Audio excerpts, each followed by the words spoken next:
What's up, everybody? Welcome to the Novichenko Whips YouTube channel. Today I'm trying to figure out why I have a kind of a funky shift from third to fourth gear in my second gen Ford Raptor. I don't know, I've never checked like the transmission fluid level, the ULV, ultra low viscosity transmission fluid. But I thought, why not? I actually lost my 19 mil, so I got a 19 mil. And then I ordered a couple of additives. There's like this ATF additive for liquid moly, and then a lot of people in the Ford world recommend Lube Guard.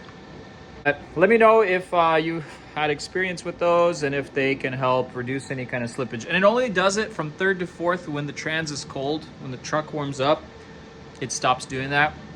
But I ain't taking any risks. Probably need to do a fluid change in there.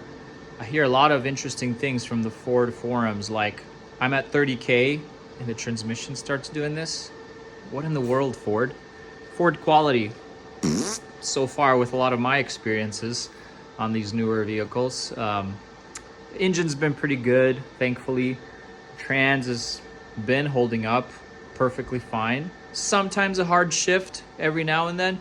And I'll notice, like, if I'm in it and I let off, sometimes it like thuds, where you would think like if you just let off the accelerator, it should just, you know, handle that with the automatic trans. But we're gonna get under there and we're gonna check the dipstick. If it's a little low, maybe I'll mix in some of this additive. I don't want to take off the factory oil pan because there's no drain plug on it. You have to take off the whole pan. If you do that, you might as well change the filter. People replace the oil pan as well for a metal one that does have a drain plug, so then you could do your transmission oil changes more regularly and easily. What I could do is get like a suction line in there through the fill plug, suction out as much fluid as I can, put in new fluid, drive it, see if it works better. So we're gonna explore these options. Come along if you have a similar slippity slip feeling in a couple shifts in your Ford Raptor or F-150, and we'll see what's up with it. Ford. I'm a Ford truck man. I ain't got no gears. Yeah. Just kidding. I got the gears. I ain't got no boundaries. Yeah. Today I'm going to do something I've never actually tried, is to access my transmission oil pan dipstick and see what my oil level is like. So what I know is most people take off this whole transmission oil pan. I want to see if I can take off the little sub piece and reach my hand in there and pull it out. Let's see if that's possible. So of course, very simply, under the truck here, this little pan is used to access the drain plug for the engine oil pan as well. All of them plastic, of course. I still think if I spot any leakage in the future, these will need to get switched out to metal. And one interesting thing, we'll spot that in a minute. We'll spot in a minute that the transmission oil pan doesn't have a drain plug. In my mind, I thought maybe you could siphon out old oil. It's an option, right? Some people use a siphoning technique and like a suction or vacuum to get oil out of the engine as well when they don't want to get under the car, especially if your car has the oil filter up top. But the reason I'm doing all this is I've had kind of a funky shift feel from fourth to fifth gear, and it's only fourth to fifth gear. I'm gonna touch this, make sure we're still all good on that plug. We are good. Okay, let me take you with me. That transmission dipstick, I guess plug is this way. All right, so boom. Right there, as you see, I think it's a 17 mil. I'll give it a try right now with a wrench and tell you. But that comes out, and there should be a dipstick on the bottom of it to tell you the transmission oil level. So let me get that. Probably a better time to Inspect also the engine oil pan for any leaks. I don't know if that's seepage or if that's just on the oil pan or if that's just coming off this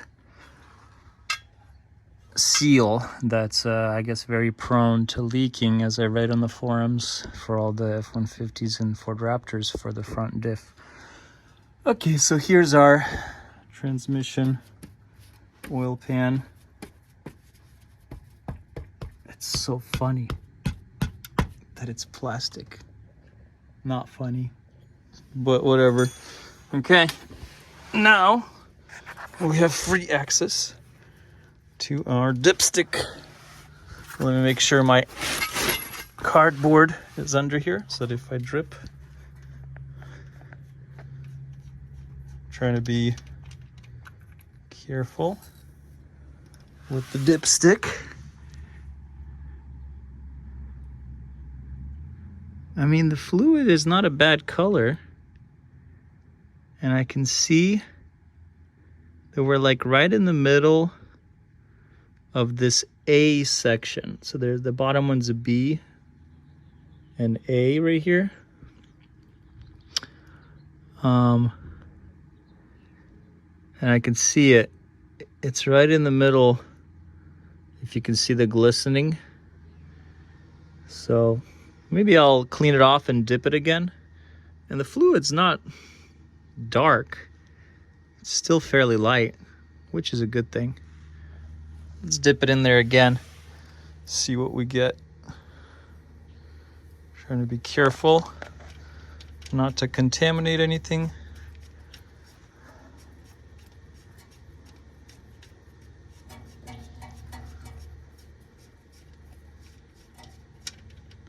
So straight out.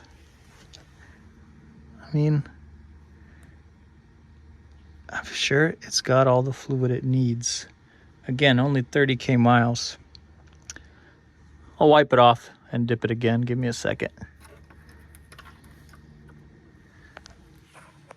Okay, upon cleaning the dipstick and dipping it again, I'm pretty much at the top of the B mark and right at the bottom of the A mark. I need to double check what that means. I mean, I'm not at the very top of the B. I got one more little section, as you can see. And also, this kind of plastic dipstick comes out of the plug, but I feel like I'm being safe and keeping it in there so that I can retrieve it easier from up there. So it's nice that they give you a dipstick, I'll say that. Essentially, as you guys saw, the oil level is actually spot on.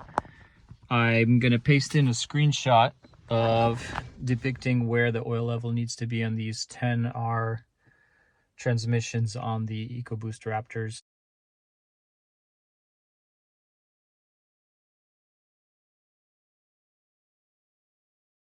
Pretty much when at temperature or hot, it should be in the B area where it was.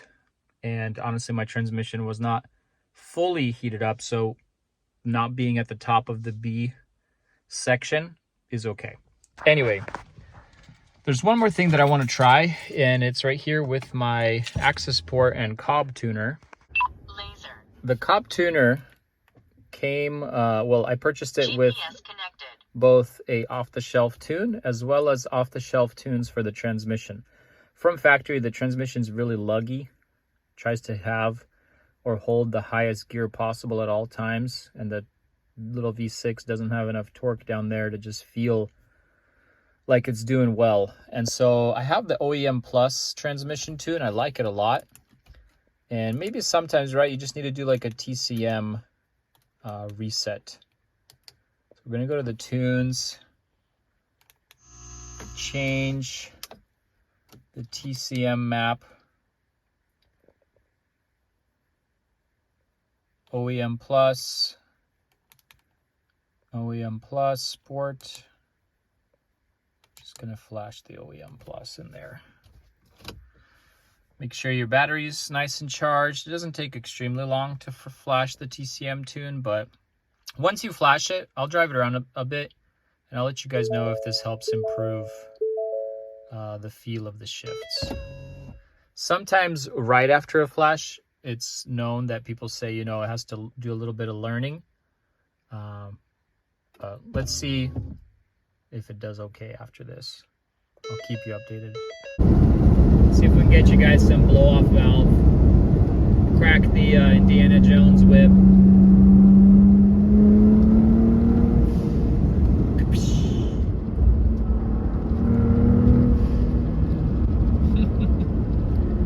I like the Chewbacca sound of the exhaust.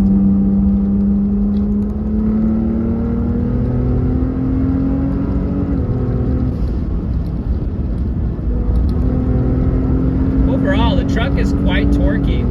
Like, I also get a thing, like right now, for example, we're at some good speed, and the truck starts to feel a little bit unstable. What I mean by unstable is like you're flooring it, you're just going straight. It's a back road, it's pretty flat, but the rear kind of starts doing this thing. Like,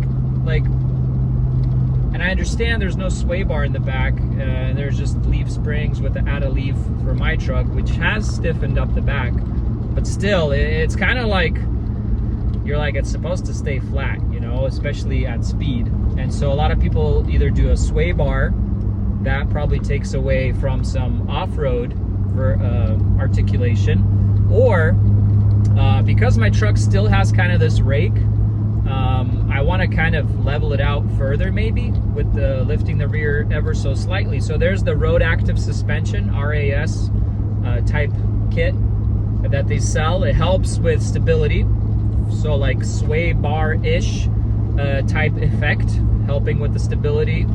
And then it also helps with axle warp. So sometimes when you launch it hard from a get-go, you get an axle warp. It helps mitigate that. And it can help with towing capacity because, again, as soon as you put weight on it, there's kind of like a helper spring.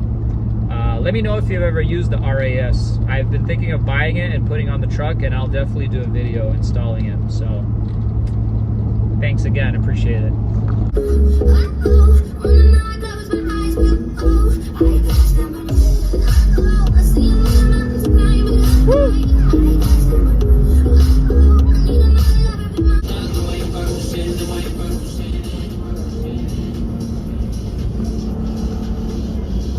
A tight turn here.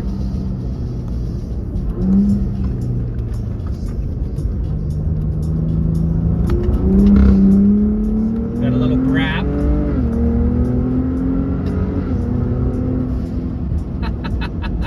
I don't know what lets it do that cool little brap, but I love the sound.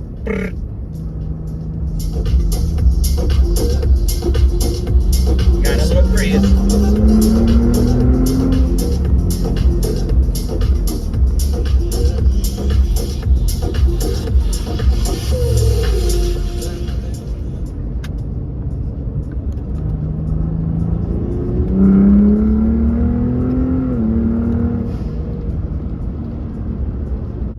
See how it sounds and stuff, right?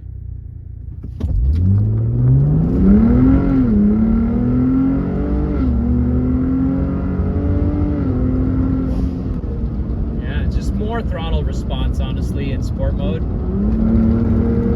And the shifts are a little bit more aggressive.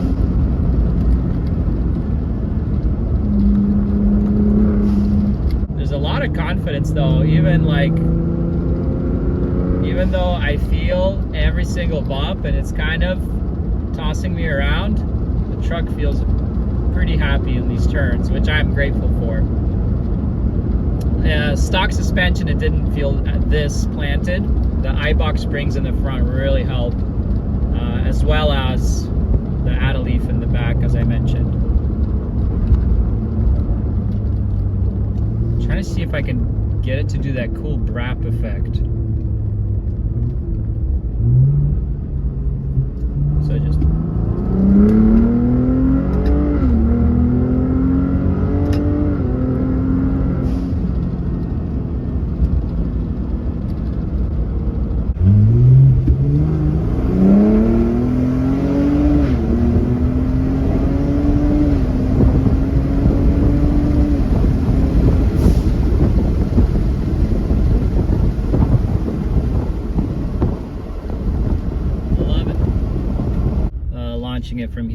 I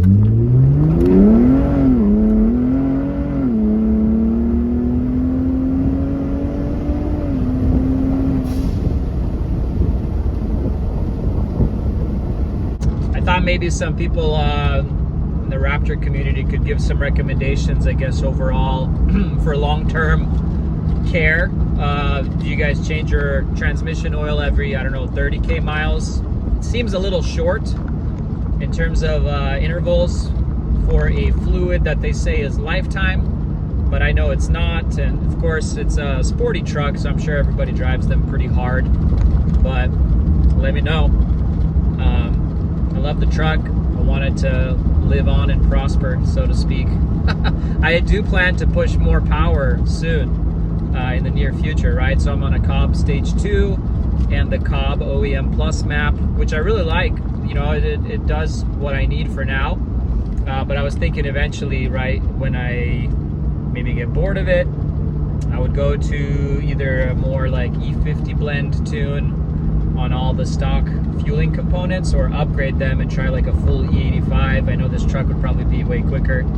I do want to work on the side note, like suspension and handling, because again, twisties and corners, you want it to handle well. But thank you for tuning in. Mostly this video, right, was just showing you how to check the transmission oil level. For my 10R transmission, it was that B section of the dipstick. And then of course you got to keep a note if you're checking it on the cold, which you could probably check it on the cold. I'd say, you know, if the truck's been standing for a bit after a drive, you might see the oil level slightly lower than what it would be at an operating temp while driving, because with heat the fluid would expand very slightly. But yeah, thanks a lot.